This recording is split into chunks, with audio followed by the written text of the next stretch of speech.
কাছে সবচাইতে প্রিয় জায়গা মসজিদ, আর সবচাইতে নিকৃষ্ট জায়গা হলো বাজার। কিন্তু আমাদের সমাজের লোকেদের সবচাইতে প্রিয় জায়গা হলো বাজার। জোরে বলেন ঠিক কিনা? বাজারে বৈশা বৈশা এক কাপ চা হাতে নিয়ে বান্দা শুরু করে দে। 2 ঘন্টা পর্যন্ত এক কাপ চা খাও। চা স্টলে বসিয়া বসিয়া বান্দা 2 ঘন্টা পর্যন্ত মানুষের বদনামি করে। আর মসজিদে ঢুকলে বান্দা চটপট শুরু হয়ে যায়। ও যুবক ভাইরা,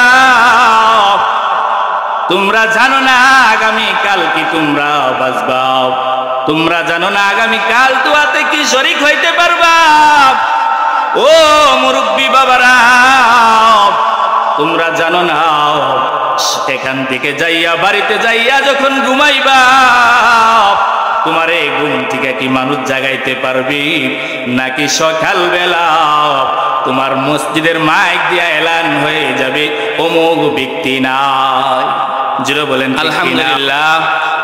সূর্য গান্ধী ফার্স্ট গীত যুবকদের উদ্যোগে 3 দিন ব্যাপী নবম বার্ষিক ইসলামী মহাসম্মেলনের সম্মানিত সভাপতি সাহেব, মঞ্চে থাকা মুআজ্জাজ মুকাররাম উলামায়ে কেরাম, সামনে আমার বসে থাকা মুরব্বী বাবারা ও আমার পর্দার আড়ালের মা বোনেরা, সর্বপ্রথম আমরা মহান রাব্বুল আলামিনের দরবারে শুকরিয়া জ্ঞাপন করছি যে আল্লাহ তাআলা আমাদেরকে এই মাহফিলের মাঠে দুনিয়াবি কাজ থেকে ফারেক করে চাষটল থেকে মুক্ত করায়া আল্লাহ তাআলা আমাদেরকে নিজের ঘর থেকে মুক্ত করায়া এই ঠান্ডার মধ্যে আল্লাহ তাআলা যে আমাদেরকে বসার সুযোগ করে দিয়েছেন, সেজন্য অন্তরের অন্তঃস্থল থেকে জুড়ে শরীফ পড়ি আলহামদুলিল্লাহ। ভাই দোস্ত বুজুর্গ, আল্লাহ তাআলা যদি আমাদেরকে সেই তৌফিক দান না করতেন, আমরা কোনোভাবেই আসতে পারতাম না। জুড়ে বলেন ঠিক কিনা? বলে হুজুর আমি তো নিয়ত করে আসছি না। আল্লাহ বলেন বান্দারে যতক্ষণ পর্যন্ত আমি নেক আমল না করাই, বান্দা ততক্ষণ পর্যন্ত নেক আমল করতে পারে না। যেই মাত্র আমি এশার নামাজ আদায় করলাম, আপনি শুকরিয়া জ্ঞাপন করবেন, আল্লাহ তোমার কুদরতি কদমে সেজদা দেওয়ার যোগ্য আমি ছিলাম না, তুমি যে আমারে তোমার কুদরতি কদমে সেজদা দেওয়ার তৌফিক দান করেছেন, সেজন্য অন্তরের অন্তঃস্থল থেকে আলহামদুলিল্লাহ পড়বেন। যেটা বলেন ঠিক কিনা? অনেকে আছি কি আমরা নামাজ পড়া নামাজ পড়ে আসলাম, তাহাজ্জুদ গুজার, তাহাজ্জুদ উনি পড়ছেন, মসজিদের পারে না, মসজিদের মাইক দিয়া নাম এলান করতে উনি তাহাজ্জুদ পড়ছেন। অথচ আল্লাহ তাআলা বলেন বান্দা তুমি তাহাজ্জুদ পড়েছো, তুমি নেক আমল করেছো, এটা তোমার কোনো পাওয়ার না।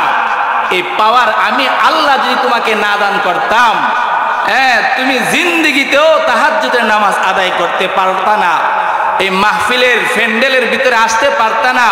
তা সরাসরি আল্লাহর পক্ষ থেকে আপনাকে আমাকে আল্লাহ পছন্দ করেছেন বিদায় এই মাহফিলে এই প্যান্ডেলের ভিতরে বসার সুযোগ করে দিয়েছেন। আলহামদুলিল্লাহ। নিয়ামত কার? আল্লাহ। অনেকে আছে দোকানপাটে বসে রয়েছে, আমরা এখানে যারা বসছি এর চাইতে অধিক পরিমাণ রাস্তাঘাটে।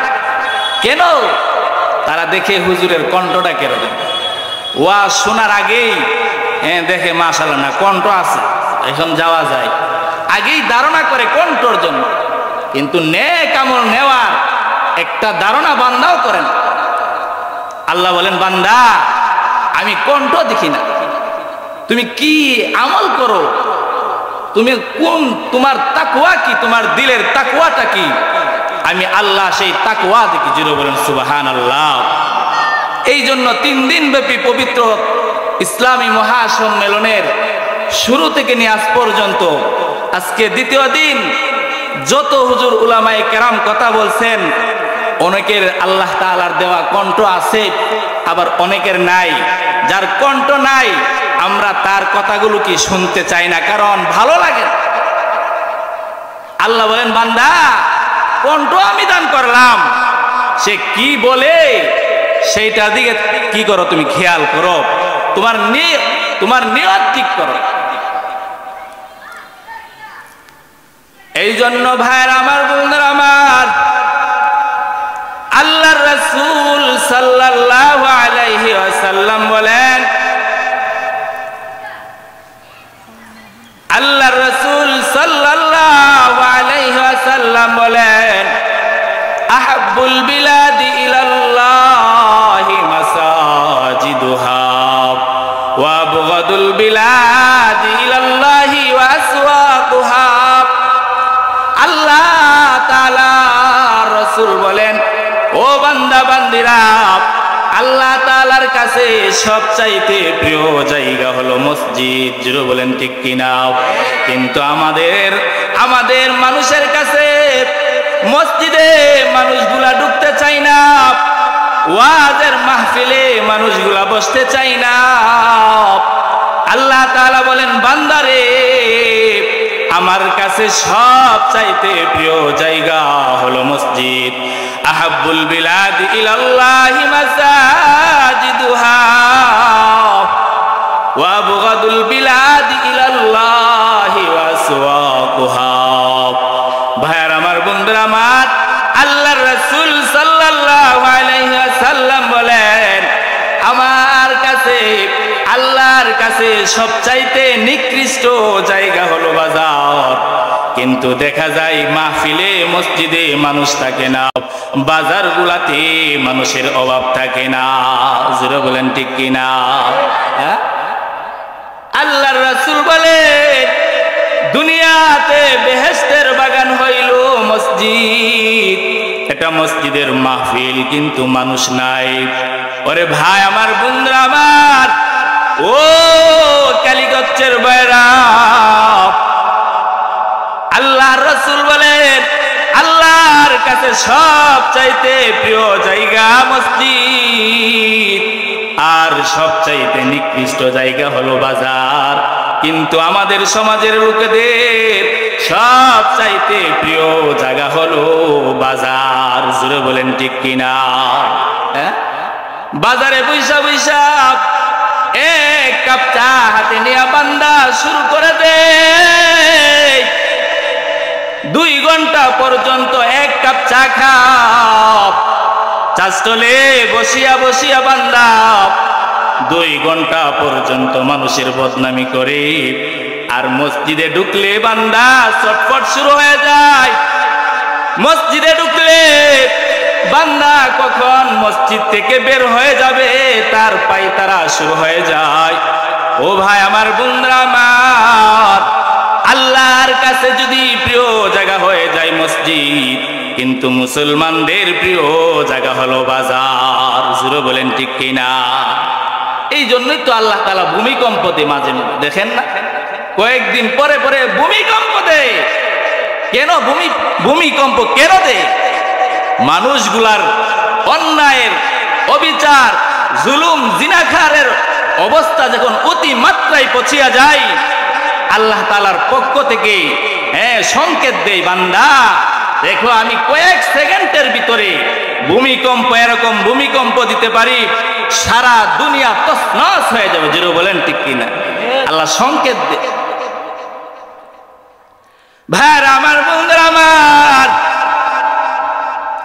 আল্লাহর রাসূল সাল্লাল্লাহু আলাইহি ওয়াসাল্লাম বলেন, ইযা মারারতুম বিরিয়াদিল জান্নাতি ফারতাউ।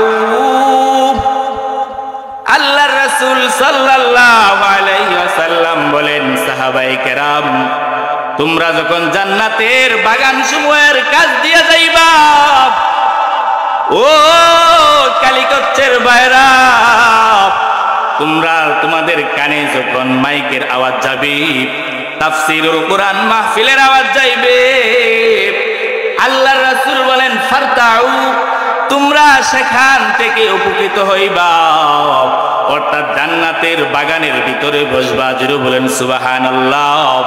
আল্লাহর রাসূল যখন এই প্রশ্ন ছুড়লেন, সাহাবাই কেরাম বলেন ক্বালা মা রিয়াদুল জান্নাহ, ও গো আল্লাহর রাসূল জান্নাতের বাগান সমূহ কি, জান্নাতের বাগানগুলা কি? আল্লাহর রাসূল সরাসরি বলে দিলেন ক্বালা হিলাকুল যিকরি, আল্লাহর রাসূল বলেন ও বান্দা বান্দিরা জান্নাতের বাগান হইল জিকিরের মজলিস। জুড়ে বলেন সুবহানাল্লাহ। জান্নাতের বাগান জিকিরের মজলিস। এখন আপনাদের সম্মুখে আমার প্রশ্ন, জান্নাতের বাগান যদি জিকিরের মজলিস হয়, এই যে আমি আলোচনা করলাম, বলেন তো দেখি আপনারা যে বসছেন এটা কি জান্নাতের বাগান কিনা? জান্নাতের বাগান, সরাসরি জান্নাতের বাগান। কারণ এখানেও জিকির হয়, এখানেও কোরআন তেলাওয়াত হয়, এখানেও আল্লাহর নামে তাসবিহ করা হয়। যেটা বলেন ঠিক কিনা? এখনো যারা ভাই দুস্থ বুজুর্গরা, যুবক ভাইরা আমার, এখনো যারা তোমরা বাহিরে আছো, দোকান পাটে আছো, তোমাদের কাছে আবদার জানায় বলি, এই মাহফিল আর কিছুক্ষণ পরে থাকবে না। অনেকে মনে করতেছেন আমরা শেষের দিন যাব, দোয়াতে গিয়ে শরীক হব। ভাই আমার, বন্ধুরা আমার, ও যুবক ভাইরা, তোমরা জানো না আগামী কাল কি তোমরা বাঁচবা? তোমরা জানো না আগামী কাল দোয়াতে কি শরীক হইতে পারবা? ও মুরব্বী বাবারা, তোমরা জানো না এখান থেকে যাইয়া বাড়িতে যাইয়া যখন ঘুমাইবা, তোমার এই ঘুম থেকে কি মানুষ জাগাইতে পারবি? নাকি সকাল বেলা তোমার মসজিদের মাইক দিয়া এলান হয়ে যাবে অমুক ব্যক্তি নাই? জুড়ে বলেন ঠিক কিনা? কত যুবক রাতের বেলা ঘুমায়, কত যুবক রাতের বেলা কানের ভিতরে হেডফোন লাগায়া ঘুমায়। ও যুবক, তুমি জানো না তোমার দাম কত? যুবক রে, তুমি জানো না তোমার দাম কত? আল্লাহর রাসূল বলেন ওয়াশাবু নাশা ফি ইবাদাতিল্লাহ।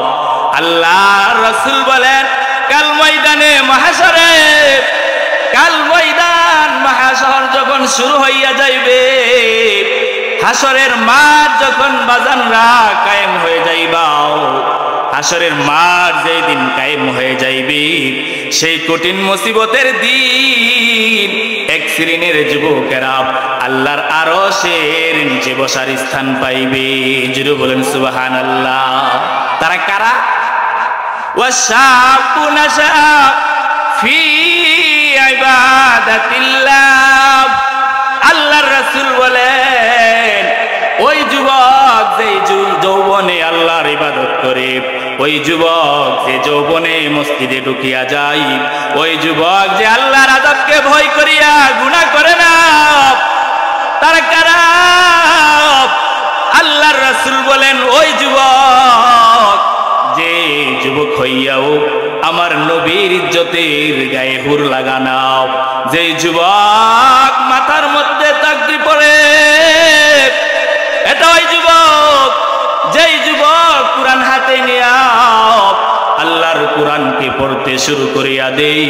আল্লাহর রাসূল বলেন কাল ময়দানে মাহশরে এমন একটা অবস্থা হয়ে যাবে, আল্লাহ তাআলা বলেন ও বান্দা বান্দিরা, হাসরের অবস্থা এমন হবে রে, মা তার বাবা, মা তার সন্তানকে ভুলে যাবে, সন্তান তার মাকে ভুলে যাবে, চাচা তার ভাতিজাকে ভুলে যাবে। কঠিন মুসিবতের দিন, ওই দিন আল্লাহর রাসূল বলেন ওই দিন ওই যুবক আল্লাহর আরশের নিচে বসার স্থান পাইবে, যেই যুবকগুলা যৌবনে আল্লাহর ইবাদত করে। জুড়ে বলেন সুবহানাল্লাহ। বসার স্থান পাইবেন। বাবা, এখানে মুরব্বীদের কথা কিন্তু বলা হয় নাই। কেন? যুবক যুবকগিরি কাইটা তারপরে মুরব্বী হয়। জুড়ে বলেন ঠিক কিনা? আগে যুবক তারপরে মুরব্বী। এই জন্য ভাইয়ের আমার, বন্ধুরা আমার, এই যৌবনের অনেক দাম। যৌবন থাকলে বাবার কাছে সন্তান ভালো সন্তান হওয়া যায়, গায়ে শক্তি আছে, বাবাও ভালোবাসে, টাকা কামাইতে পারে, জোরে বলেন ঠিক কিনা? বউয়ের কাছে গেল, বউ বলে আমার স্বামী জওয়ান, বউয়ের কাছেও ইজ্জত পাওয়া যায়, সারা দুনিয়ার মানুষের কাছে ইজ্জত পাওয়া যায়। আমার আল্লাহ বলেন বান্দারে, হে যুবক, তুমি যখন আমারে আল্লাহ বলিয়া ডাক দাও, যুবক তুমি যখন আমারে আল্লাহ বলিয়া ডাক দাও, হে যুবক তুমি জানো না তোমারে আমি কত ভালোবাসি, মহাব্বত করি। এই জন্য বাজার কাল ময়দানে মহাশরে আল্লাহর আরশের নিচে যদি বসার চাওয়ার পাওয়া থাকে, আল্লাহর আরশের নিচে যদি বসার ইচ্ছা থাকে রে বাজান, এই যুবক আর নামাজ কাজা করিও না, আর গুনাহ করিও না, হে যুবক আর অন্যায় করিও না, তওবা করো, আল্লাহ তাআলার ঘর মসজিদে ঢুকিয়া যাও। জোরে বলেন ঠিক কিনা? যুবকরে আমার আল্লাহ ভালোবাসে। ভাইরা আমার, বন্ধুরা আমার, আল্লাহর রাসূল সাল্লাল্লাহু আলাইহি ওয়াসাল্লাম বলেন, হাদিসে কুদসির মধ্যে আসছে, আল্লাহ স্বয়ং এই হাদিসটা বর্ণনা করেন, ক্বালাল্লাহু তাআলা আনা ইনদা যান্নি আবদি বি ওয়া আনা মাআহু।